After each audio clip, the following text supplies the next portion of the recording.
Let's take a second right now to have a moment of silence for Washington Mystics owner Shelly Johnson, who suggested that the WNBA as a whole should have been on the cover of Time magazine instead of just CaitlinClark. Two statements 2 months apart. One shocking revelation of hypocrisy. Washington Mystics owner Sheila Johnson publicly downplayed CaitlinClark's Athlete of the Year honor, insisting that the entire WNBA deserved the recognition instead of just one player. However, a lot of people are noticing the fact that we all remember Sheila Johnson, right? The Mystics owner that went on CNN that was none too pleased about CaitlinClark having received the Time Magazine Athlete of the Year. She made absurd comments. Speak louder than words. Johnson just made an announcement regarding Fever Games that has the basketball world buzzing with reactions. The same owner who downplayed CaitlinClark's individual impact is now making business decisions that prove the exact opposite. The staggering numbers behind her latest move tell the real story, one Johnson doesn't want you to hear. And if that wasn't enough, we've got all the receipts, including a certain award where Johnson was eerily silent. Are you ready? Let's dive in. CaitlinClark was named Athlete of the Year. Why couldn't they have put the whole WNBA on that cover and said, the WNBA is the league of the year because of all the talent that we have? I remember when a WNBA owner came out swinging against the most electrifying thing to happen to the league in years. That's exactly what happened when Washington Mystics owner Sheila Johnson publicly criticized CaitlinClark's Time Athlete of the Year honor during a CNN interview. It has taken the WNBA almost 28 years to get to the point where we are now. And this year, something clicked with the WNBA, and it's because of the draft of the players that came in. It's just not CaitlinClark. It's Reese. We have so much talent out there that has been unrecognized. And I don't think we can just pin it on one player. Let's break down what Johnson actually said, because her words reveal something pretty telling. Johnson argued that instead of honoring Clark individually, Time should have recognized the entire WNBA. Think about that logic for a second. An award meant to celebrate one standout performer should have somehow been divided among more than 100 players. Because when you just keep singling out one player, it creates hard feelings. This statement raises an interesting question. Was Johnson genuinely concerned about team morale, or was something else driving her comments? But she didn't stop there. Johnson took things a step further by suggesting there was a racial component to Clark's recognition, saying, I feel really bad because I've seen so many players of color that are equally as talented, and they never got the recognition that they should have. With that statement, Johnson shifted the conversation from a debate about individual versus collective recognition into something far more divisive. There has been, this phrase has been couched, hasn't it? The CaitlinClark effect.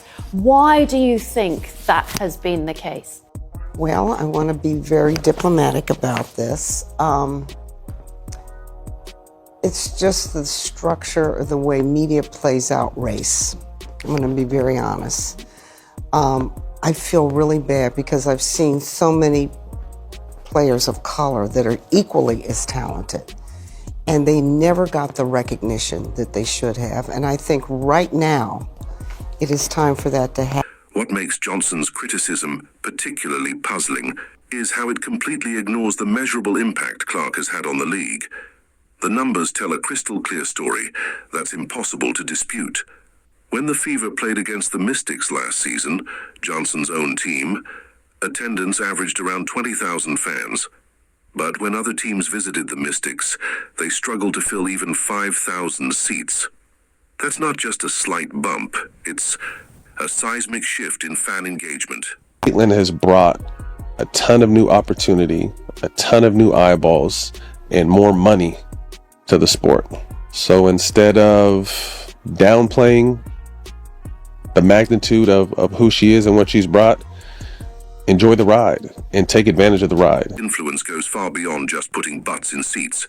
Her presence in the league led to a threefold increase in attendance for Fever Games across the board.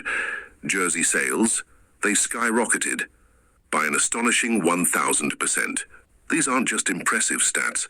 They're transformational figures that prove how one player can elevate an entire league's profile and financial future.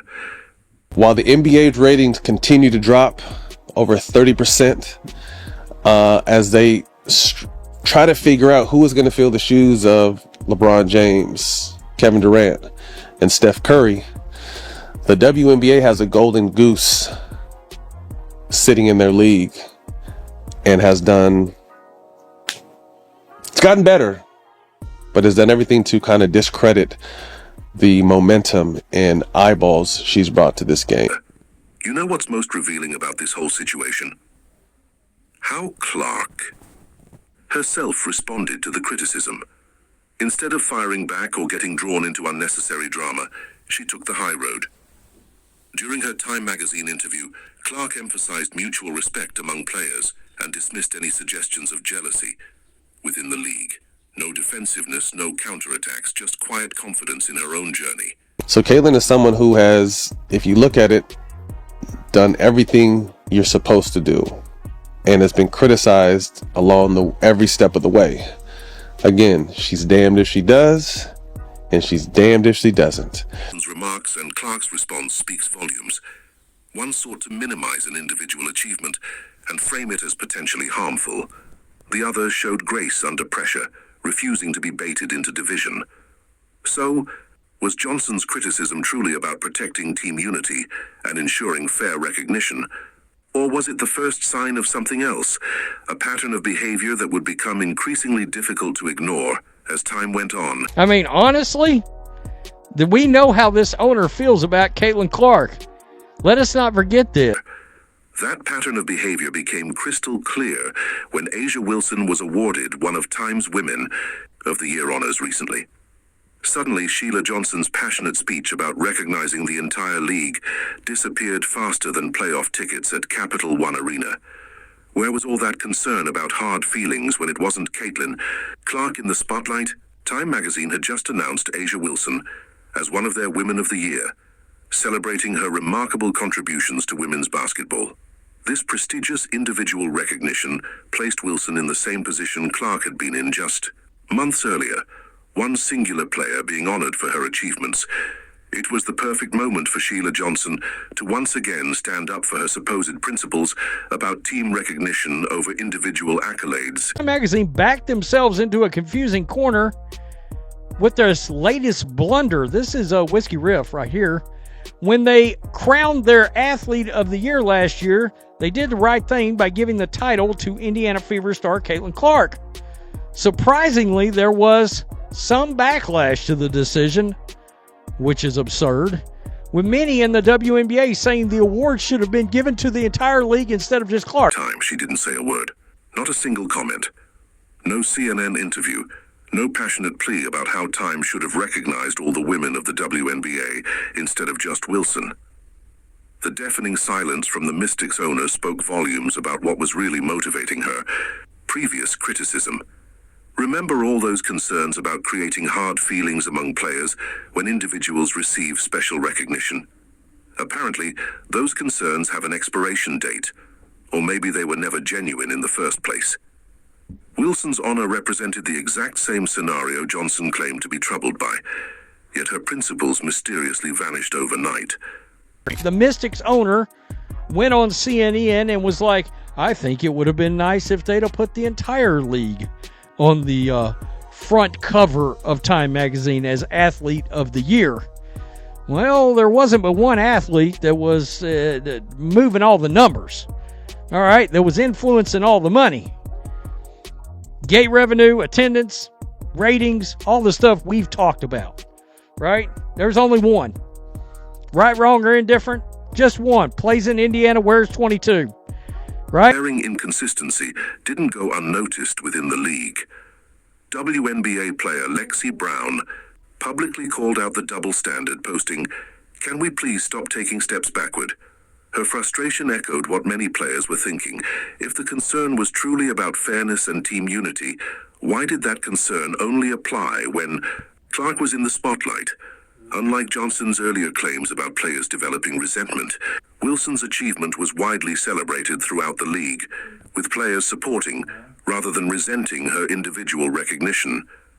The stark contrast reveals something troubling about Johnson's original stance. This was the perfect opportunity to demonstrate consistency in her convictions, to once again argue that individual honors diminish collective achievement. Instead, she chose silence, suggesting her initial outrage had little to do with protecting team unity and everything to do with who was receiving the recognition. Keep in mind, this is a business. When Nike signs a athlete, okay, they want to get an ROI, return on their investment. How do they do that? Because that athlete resonates. You understand that CaitlinClark, her jerseys, her apparel, if she has an apparel deal, her shoes will sell. If Johnson genuinely believed individual accolades created division in women's basketball, her response to both honors would have been identical. The fact that she spoke out only against Clark's recognition while remaining silent about Wilson's award reveals a troubling selectivity to her principles. What's most telling about this situation isn't just the hypocrisy of Johnson's selected outrage, it's what that selectivity reveals about her true motivations. When two superstars receive nearly identical individual recognition just months apart, and a team owner only criticizes one of them, we're no longer talking about principles, we're talking about targeting. Why do you think Johnson is selectively targeting Clark? Let us know in the comments. Mystics were moving the two games that were coming to their town with CaitlinClark and the Indiana Fever. They were moving them to Baltimore.